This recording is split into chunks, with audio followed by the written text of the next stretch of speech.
Making of AFP. Ce sont un peu les coulisses, le couloir des archives de l'agence France Presse, cette AFP qui a une histoire à raconter, c'est quand même la plus ancienne agence de presse du monde, tout simplement. Et donc côté auditeur, auditrice, il y a vraiment une histoire à écouter, c'est passionnant, c'est captivant pour peu que vous aimiez bien l'histoire avec un grand H et le journalisme. Ça vous plaira à coup sûr, surtout que il n'y a pas beaucoup d'épisodes à rattraper, le flux de podcast Making of AFP est un peu décousu, il n'y a pas beaucoup d'épisodes, il y a des formats différents qui s'égrènent ces dernières années. Ça dure quelques minutes à chaque fois, c'est vite écouté. Il y a des épisodes qui reviennent sur des moments de l'histoire marquants qu'a traité l'AFP. Il y a la libération de Paris en 1944. Il y a la mort de Staline en 1953, l'AFP était la première à annoncer, c'était un peu le premier scoop de l'AFP.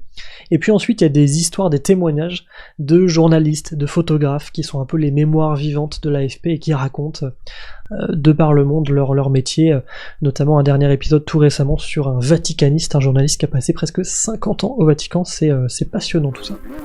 Dès les années 40 et durant plusieurs décennies, une source d'information importante pour l'agence France Presse est son service d'écoute.